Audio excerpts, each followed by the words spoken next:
আসসালামু আলাইকুম। সংবাদে আপনাদের সবাইকে স্বাগতম জানাচ্ছি আমি নুসরাত। শুরুতেই সংবাদ শিরোনাম। শিগগিরই আপনাদের সঙ্গে দেখা হবে তারেক রহমান। অতি শিগগিরই দেশের জনগণের সঙ্গে সরাসরি দেখা হবে বলে জানিয়েছেন বাংলাদেশ জাতীয়তাবাদী দল বিএনপির ভারপ্রাপ্ত চেয়ারম্যান তারেক রহমান।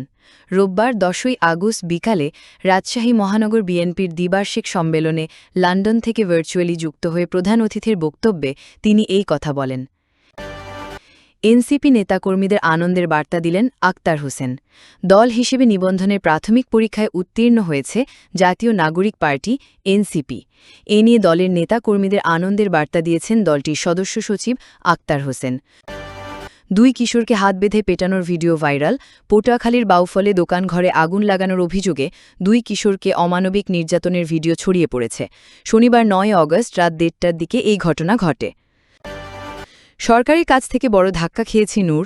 অন্তর্বর্তী সরকারের প্রতি প্রত্যাশা নিয়ে বড় ধাক্কা খাওয়ার অভিযোগ তুলেছেন গণ অধিকার পরিষদের সভাপতি নুরুল হক নূর।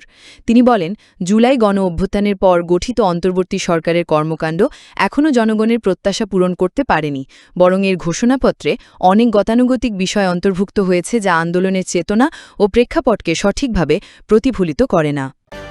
আপনি যদি আমাদের চ্যানেলে নতুন হয়ে থাকেন তাহলে চ্যানেলটি সাবস্ক্রাইব করে দিন। এতক্ষণ শুনছিলেন সংবাদ শিরোনাম, এখন বিস্তারিত।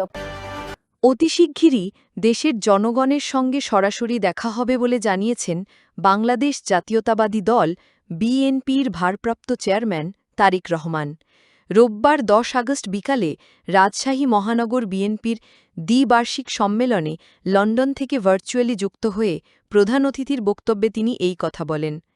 রাজশাহী নগরীর মাদ্রাসা মাঠ সংলগ্ন ঈদগাহ রোডে আয়োজিত এই সম্মেলনে বক্তব্যের শেষে উপস্থিত নেতাকর্মীদের উদ্দেশ্যে তিনি বলেন, ইনশাল্লাহ অতি শিগগিরই আপনাদের সঙ্গে সরাসরি দেখা হবে।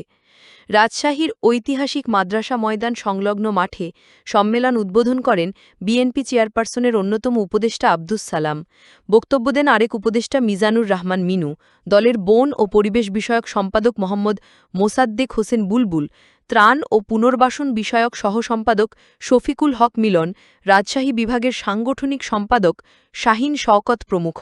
সভাপতিত্ব করেন নগর বিএনপির আহ্বায়ক ইরশাদ আলী ঈশা। সম্মেলন পরিচালনা করেন সদস্য সচিব মামুন অর রশিদ মামুন। তারেক রহমান আরও বলেছেন, আগামী নির্বাচনের মাধ্যমে জনগণের অধিকার প্রতিষ্ঠা হবে। আমরা দৃঢ়ভাবে বিশ্বাস করি আগামী নির্বাচনে দেশের অধিকাংশ জনগণের সমর্থন ধানের শীষ তথা বিএনপি পাবে। তবে এর পরে দেশ গড়তে অনেক চ্যালেঞ্জ রয়েছে। তিনি বলেছেন, আমাদের সামনে অনেক চ্যালেঞ্জ আছে। আগামী নির্বাচনে আমরা সরকার গঠনে সক্ষম হলে আমাদের দেশকে গড়তে হবে। স্বৈরাচার শিক্ষা, বিচার, আইন শৃঙ্খলা, অর্থনীতি, স্বাস্থ্য ব্যবস্থা ধ্বংস করে দিয়েছে তাদের নিজেদের স্বার্থে। আগামী নির্বাচনে আমরা জনগণের সমর্থন নিয়ে সরকার গঠন করলে আমাদের এই চ্যালেঞ্জগুলো মোকাবিলা করতে হবে। দেশ গড়তে বিএনপি প্রথম সংস্কার প্রস্তাব তুলে ধরেছে জানিয়ে তারেক রহমান বলেন, 2.5 বছর আগে স্বৈরাচার সরকারের আমলেই আমরা বাংলাদেশের মানুষের সামনে 31 দফা উপস্থাপন করেছিলাম। সেই 31 দফার মাধ্যমে আমরা বিভিন্ন সংস্কার কর্মসূচি দিয়েছিলাম। বর্তমান অন্তর্বর্তী সরকার সংস্কার কমিশন গঠন করেছে। এখন সংস্কারের জন্য যেসব আলোচনায় আসছে অধিকাংশ সংস্কার প্রস্তাব বিএনপি 2.5 বছর আগেই জাতির সামনে ঘোষণা করেছিল। কারণ আমরা বিশ্বাস করি এই দেশকে যদি এগিয়ে নিতে হয় তাহলে কতগুলো ব্যাপারে রাষ্ট্রের সংস্কার করতে হবে। সেজন্য অন্য কেউ চিন্তা করার আগে আমরা বিএনপি 2.5 বছর আগে সংস্কার প্রস্তাব উপস্থাপন করেছিলাম। তিনি বলেন, বিগত স্বৈরাচারের সময় এমনভাবে স্বাস্থ্য ব্যবস্থা সাজিয়েছিল যাতে পার্শ্ববর্তী একটি দেশে গিয়ে মানুষ সেবা নিতে বাধ্য হয়। এই দেশের হাসপাতাল ধ্বংস করে ইচ্ছে করে পরিদদের পার্শ্ববর্তী দেশে পাঠিয়ে দিত। তারা চিকিৎসার নামে বৈদেশিক মুদ্রা পাঠিয়ে দিত। আমাদের এখন নিজস্ব চিকিৎসক ও নার্স গড়ে তুলতে হবে যাতে দেশের মানুষ দেশের হাসপাতালেই উন্নত চিকিৎসা সেবা পায়। তারেক রহমান বলেছেন, স্বৈরাচার সরকার জনগণের আন্দোলনের মুখে পালিয়ে যেতে বাধ্য হয়েছে। তারা 1 যুগেরও বেশি সময় ক্ষমতা দখল করেছিল। কিভাবে তারা গুম, খুন, হত্যা শুরু করেছিল আমরা দেখেছি। তারা বিরোধী মতের মানুষের বিরুদ্ধে কিভাবে মিথ্যে মামলা দিয়েছিল দেখেছি। এই সম্মেলনে যারা উপস্থিত তাদের অধিকাংশ মানুষ মিথ্যে মামলায় জর্জরিত হয়েছেন। শুধু বিএনপি নয়, বিএনপির বাইরেও বহু রাজনৈতিক দল আমাদের সঙ্গে ছিল। ছোট বড় যেমন দল হোক না কেন, যারা মানুষের অধিকার আদায়ের লক্ষ্যে সোচ্চার ছিল প্রত্যেকের বিরুদ্ধে তারা মিথ্যে মামলা দিয়েছিল, গুম খুন করেছে। আমরা রাজনীতি করেছি, কিন্তু পরিবারের যে সদস্য রাজনীতি করেনি তাকেও হয়রানি করা হয়েছে। তিনি বলেন, শুধু রাজনৈতিক দল নয়, রাজনীতির বাইরেও বহু সাধারণ মানুষ যারা বিভিন্ন বিষয়ে প্রতিবাদ জানিয়েছেন তাদের বিরুদ্ধেও আমরা দেখেছি কিভাবে অত্যাচারের স্ট্রিম রোলার চালানো হয়েছে। আমরা দেখেছি সেই সময় কিভাবে নির্বাচন ব্যবস্থাকে ধ্বংস করে দেওয়া হয়েছিল। সেটি যে কোনো নির্বাচনই হোক, প্রতিটি পর্যায়ে নির্বাচনী ব্যবস্থাকে ভেঙে চুরে দেওয়া হয়েছিল, বিচার ব্যবস্থা ধ্বংস করা হয়েছিল, আইন শৃঙ্খলা বাহিনীকে রাজনৈতিকরণ করে ধ্বংস করা হয়েছে, অর্থনীতি ধ্বংস করা হয়েছে, মেগা উন্নয়নের নামে মেগা দুর্নীতি করা হয়েছিল, কিভাবে অর্থ সম্পদ লুট করে পাচার করা হয়েছে তা আমরা দেখেছি। দল হিসেবে নিবন্ধনের প্রাথমিক পরীক্ষায় উত্তীর্ণ হয়েছে জাতীয় নাগরিক পার্টি এনসিপি। এই নিয়ে দলের নেতাকর্মীদের আনন্দের বার্তা দিয়েছেন দলটির সদস্য সচিব আক্তার হোসেন। রোববার 10 আগস্ট রাতে এনসিপির অফিসিয়াল ফেসবুক পেজে দেওয়া এক পোস্টে তিনি এ তথ্য জানান। আক্তার হোসেন বলেছেন, অত্যন্ত আনন্দের সঙ্গে জানানো যাচ্ছে, নির্বাচন কমিশনে নিবন্ধনের জন্য প্রাথমিক যাচাই বাছাইয়ে উত্তীর্ণ হয়েছে জাতীয় নাগরিক পার্টি এনসিপি। নেতাকর্মীদের উদ্দেশ্যে তিনি বলেন, সারা দেশের নেতাকর্মীদের আরও সক্রিয়ভাবে সাংগঠনিক বিস্তারে, কর্মসূচি বাস্তবায়নে, দলের অবস্থান বোঝাপড়ায়, কর্মশালা করতে, কার্যালয়গুলোকে কার্যকর রাখতে এবং সাধারণ মানুষের কাছে আরও বেশি করে পৌঁছাতে উদ্যোগ নেওয়ার আহ্বান রইল। পটুয়াখালীর বাউফলে দোকানঘরে আগুন লাগানোর অভিযোগে 2 কিশোরকে অমানবিক নির্যাতনের ভিডিও ছড়িয়ে পড়েছে। শনিবার 9 আগস্ট রাত 2:30টার দিকে এ ঘটনা ঘটে। ভিডিওতে দেখা যায় কয়েকজন মিলে 2 কিশোরকে দোকানের খুঁটির সঙ্গে পেছন দিকে 2 হাত বাঁধা অবস্থায় লাঠিপেটা করছে।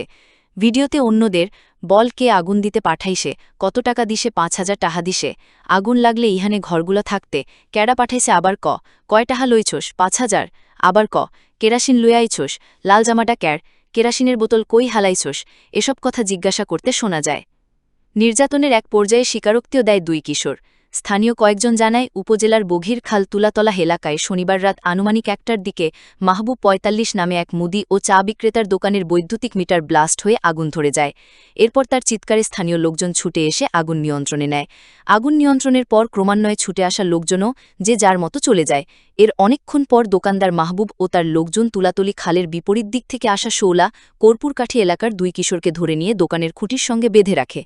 এক পর্যায়ে তাদের অমানবিক নির্যাতন করা হয়, লাঠিপেটায় আহত করে তাদের কাছ থেকে আগুন লাগানোর স্বীকারোক্তি ভিডিও ধারণ করা হয়।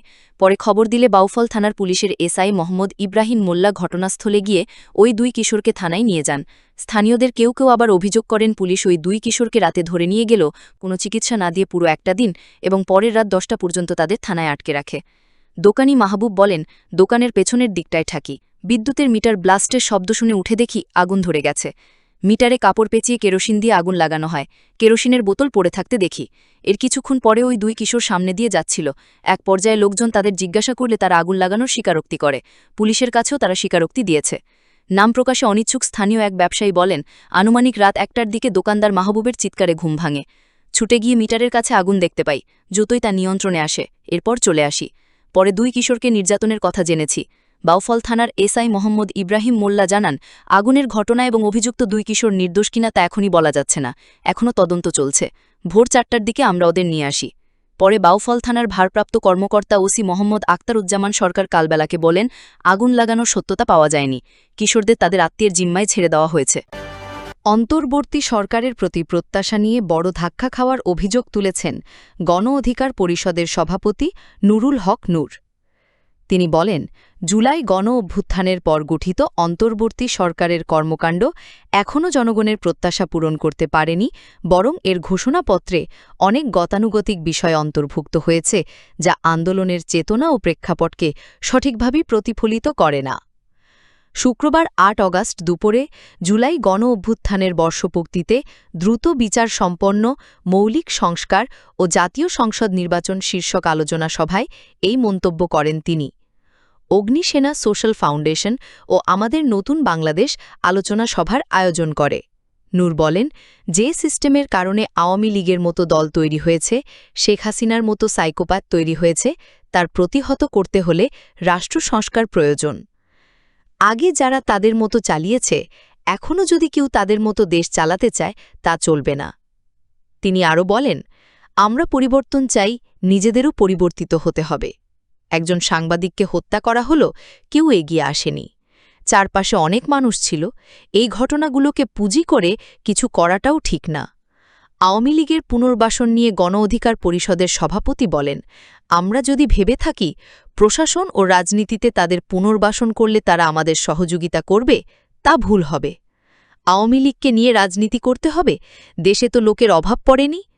জুলাই গণ অভ্যুত্থানের ঘোষণাপত্রের সমালোচনা করে তিনি বলেন, এতে আন্দোলনের প্রকৃত প্রেক্ষাপট ১৬ বছরের অত্যাচার, গুম খুনের ইতিহাস যথাযথভাবে ফুটে ওঠেনি।